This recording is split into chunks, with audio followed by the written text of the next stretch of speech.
다시 한번 인사 한번 할까요?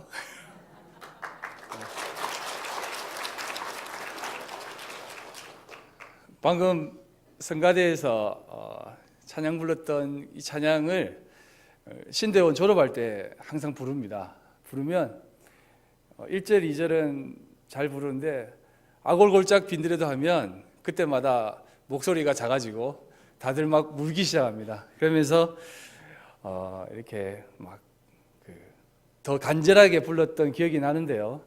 한 번 더 들으니까 감회가 새롭습니다. 하나님께서 또 여러 가지 방법으로 일하시는 가운데에서 잠깐 저에 대해서 얘기를 하자면, 하나님이 10년 전에 그냥 중국에 대한 마음을 주셨어요. 그래서 중국에 한번 가볼까 하는 마음에서 한번 생각을 했습니다. 특별한 비전이라든지 각오 이런 건 없었어요. 왜냐하면 선배님이 하시는 교회에 이렇게 부목사님으로 좀 섬겨주셨으면 좋겠다 하길래 한번 가보자 했습니다. 그래가지고 간 것이 지금까지 있게 되었어요. 한 3년 이렇게 개척을 하고 하는 가운데에서 도와드리다가 이제 현지 사역으로 이렇게 한족들을 섬기고 몇 년 동안 하다가 또 그 가운데에서 만났던 여러 지체들과 함께 3년 전에 또 이렇게 한인교회도 시작을 했습니다. 그러면서 한인교회와 한족들을 같이 섬기고 있는데요. 대단한 일을 하는 것처럼 보이겠지만 사실은 하나님의 일하시는 것은 다 똑같거든요. 그래서 저도 그곳에서 사역을 하면서 여러 가지 생각을 많이 해보았습니다.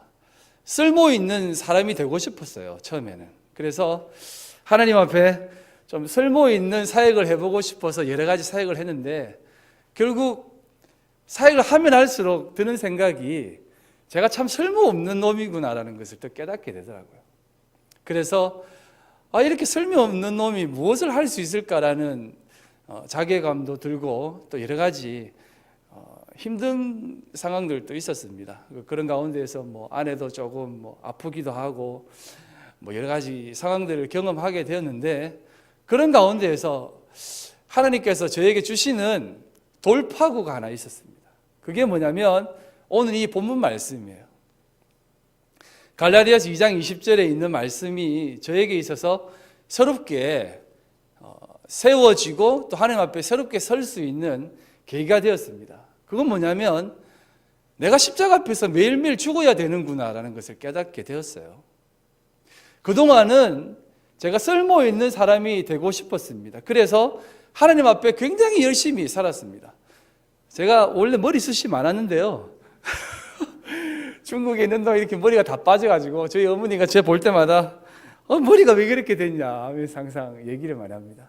그럴 때마다 하나님이 셀 수 있을 수 있도록 편하게 하실 수 있도록 또 이렇게 다 빠졌다라고 하는데, 마음으로는 좀 더 나고 싶습니다. 그래서 항상 아이들한테 아빠 머리 좀 나게 해달라고 기도 좀 해라 라고 하기도 하는데, 아무튼 열심히 살다 보니까 살았습니다. 쓸모 있는 사람이 되고 싶었어요.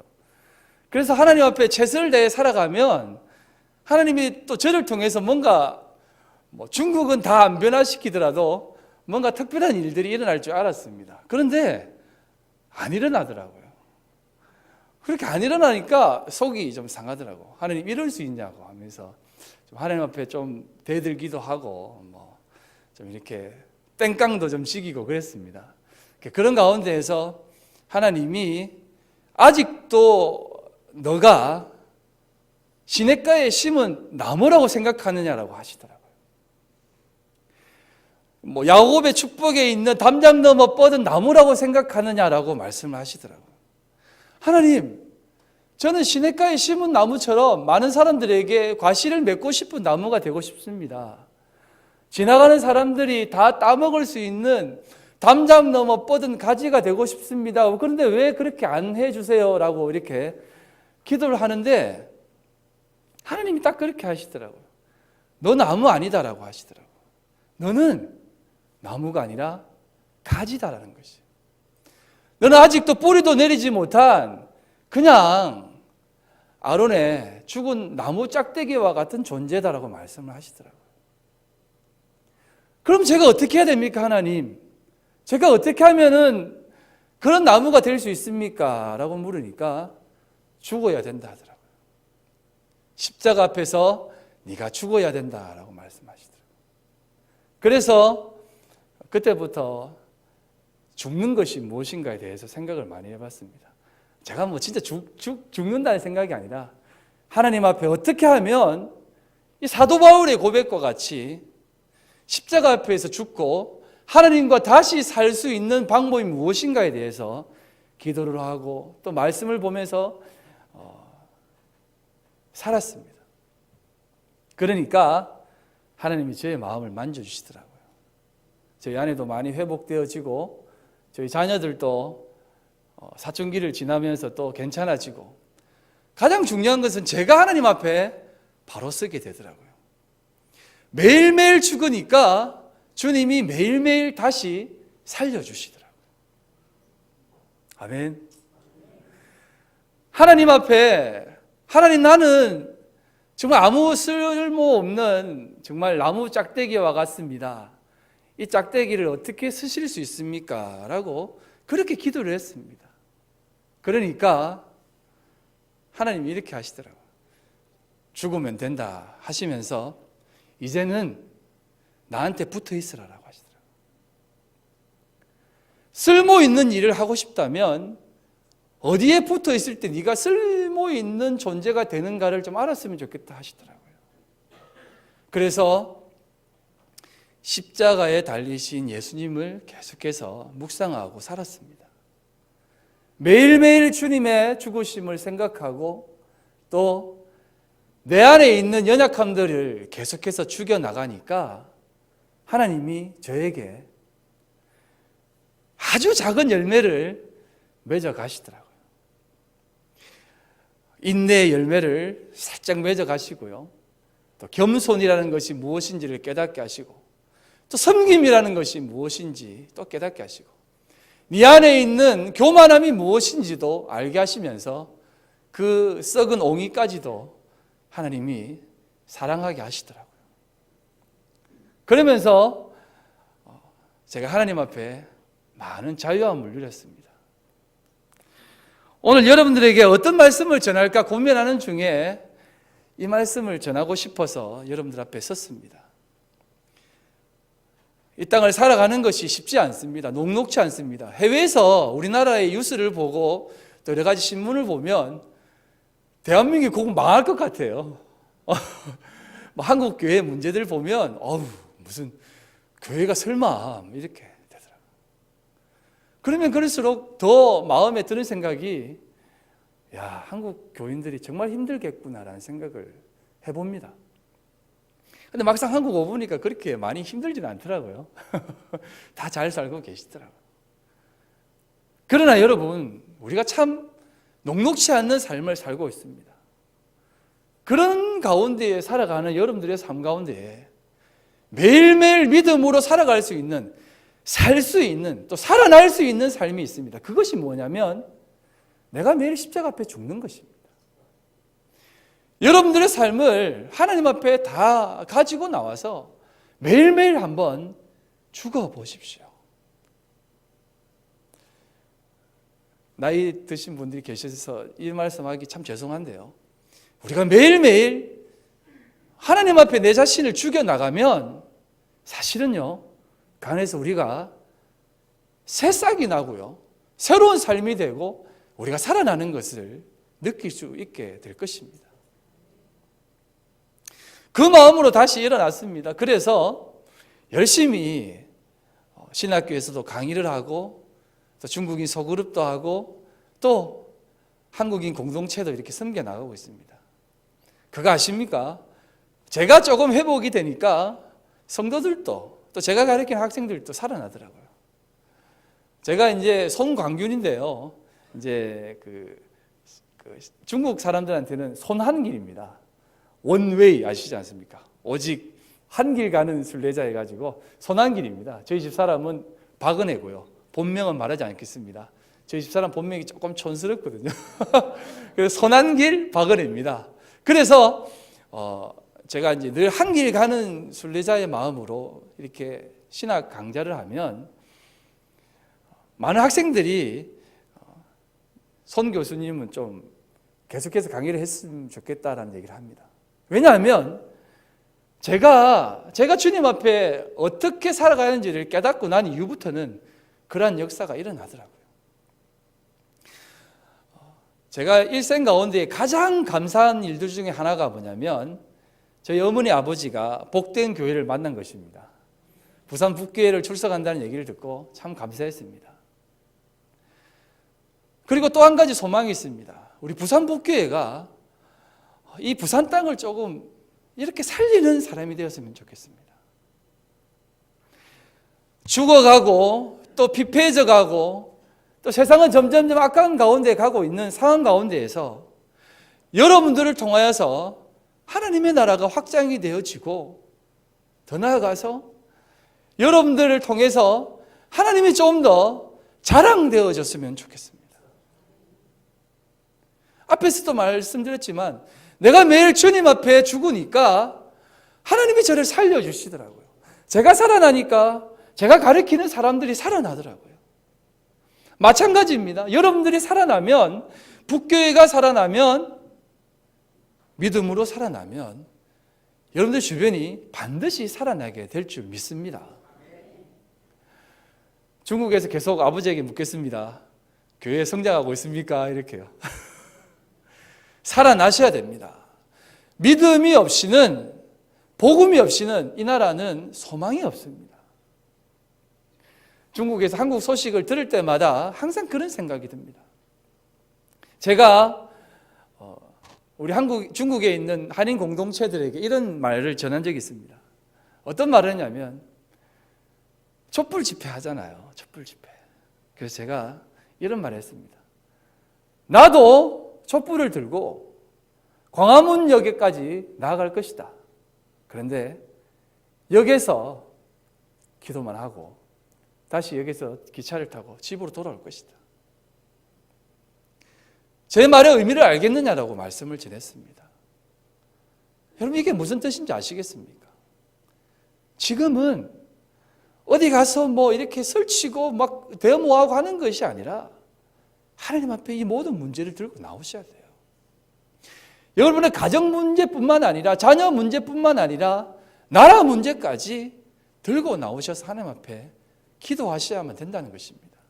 매일매일 십자가 앞에 들고 나와서 기도할 때 하나님이 여러분들의 삶을, 여러분들의 교회를, 이 나라를 회복시켜 주신다는 것입니다.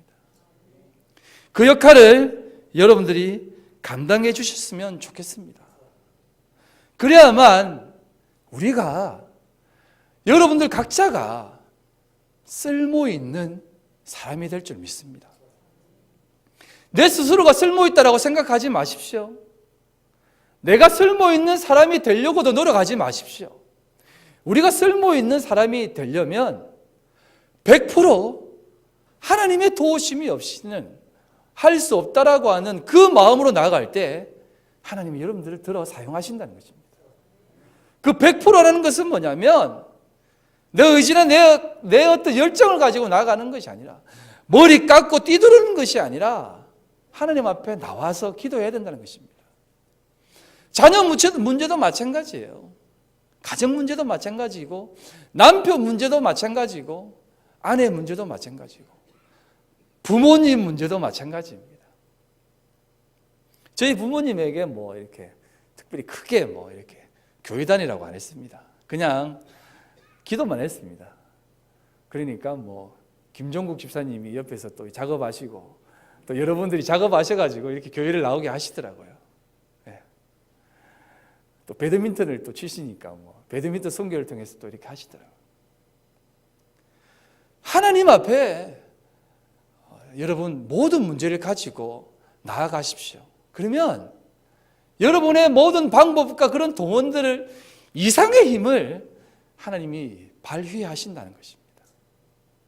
아멘.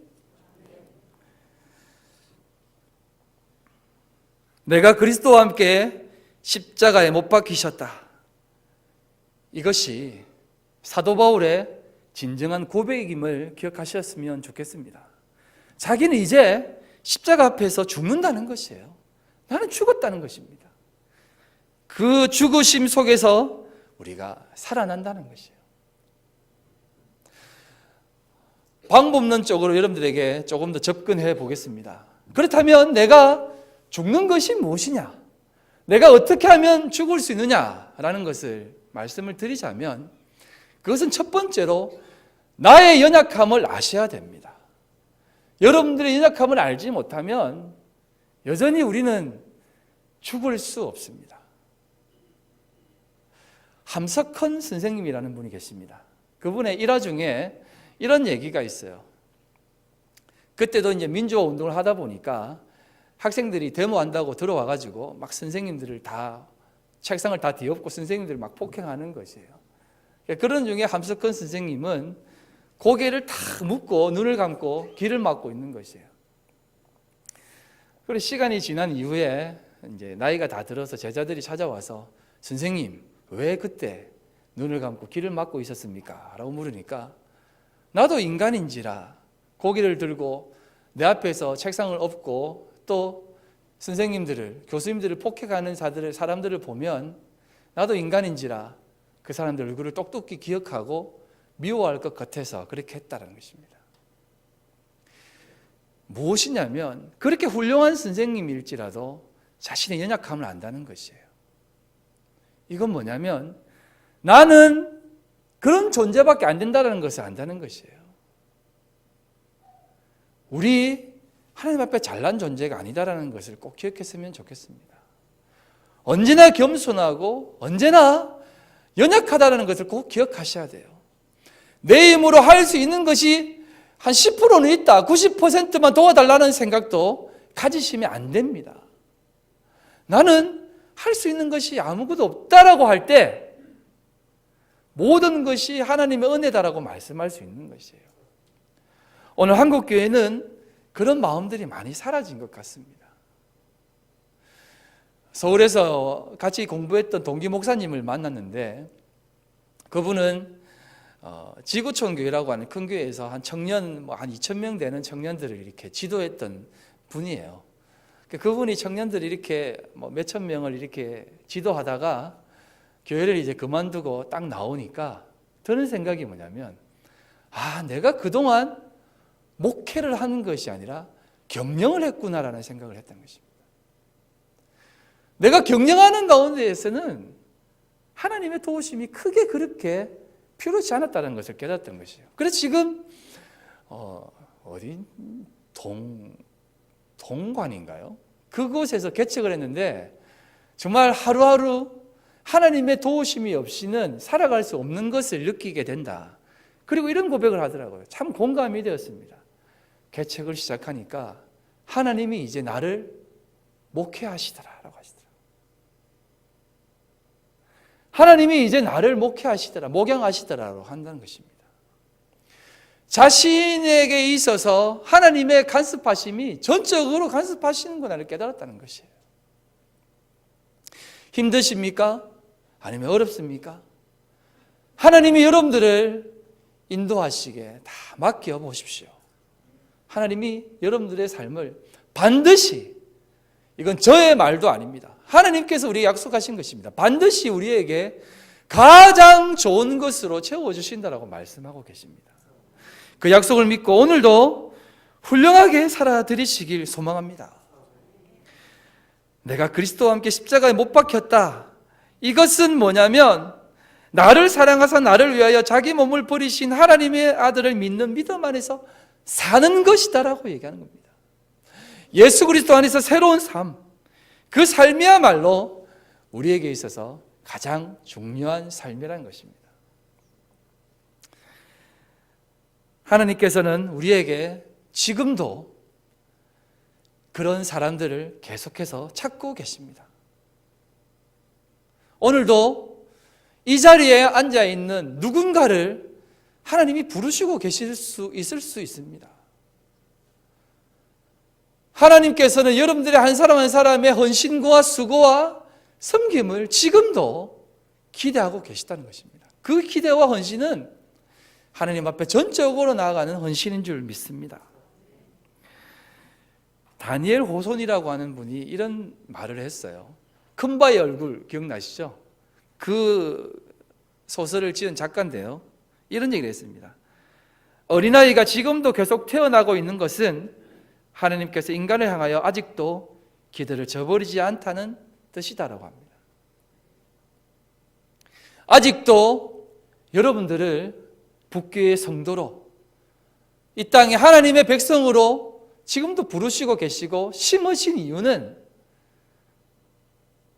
하나님과 함께 동행하면서 믿음으로 살게 하시고 또 그 살고 있는 그 삶의 모든 역사가 많은 사람들에게 전파되어지기를 소망해서 지금도 여러분들이 이 자리에 불러주셨다는 사실을 꼭 기억했으면 좋겠습니다.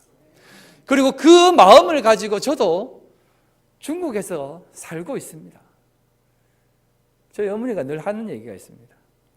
중국에 있는 하나님도 하나님이고 한국에 있는 하나님도 하나님인데 굳이 중국에 왜 있냐라고 하시더라고요. 그리고 저 교회를 이렇게 조그만하게 시작했습니다라고 하니까 아니 7년 전에 한국에서 시작했으면 됐지 뭐 하려고 그 중국에서 그렇게 그 학구망한 집에서 모여가지고 교회를 또 시작하냐라고 하시더라고요. 그때 저 머리를 한 대 딱 때리는 느낌이었어요. 그래 맞다, 내가 왜 7년 전에 한국에서 안 하고 왜 중국에서 그 고생하다가 왜 했지?